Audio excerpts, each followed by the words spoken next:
আজকে রান্না করব কচুরলতি। পেঁয়াজ দিয়ে কচুরলতি রান্না করব, আর কী করে কচুরলতি রান্না করব সেটা তোমাদের সাথে আজকে শেয়ার করব। আগে থেকে আমি কচুরলতি কেটে রেখেছি আর এখানে পেঁয়াজ কেটে রেখেছি। গ্যাসে কড়াই বসিয়ে দিলাম, কড়াইতে তেল দিয়ে দিলাম, কালো জিরে ফোড়ন দিলাম, পেঁয়াজ দিয়ে দিলাম একটু,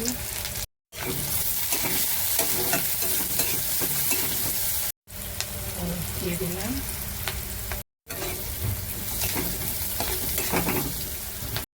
এবার লতিটা দিয়ে দেবো, ভালো করে নাড়াচাড়া করে নেব।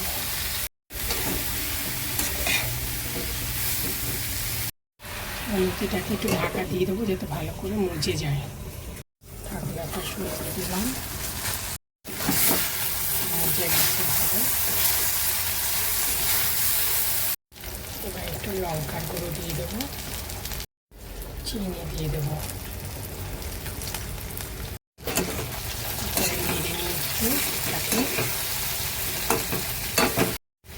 একটু কাঁচা লঙ্কা দিয়ে দিলাম। দিয়ে আমার লুচি রান্না কমপ্লিট। লুচি রান্না আমি যেভাবে রান্না করলাম তোমাদের সাথে সেটাই শেয়ার করলাম।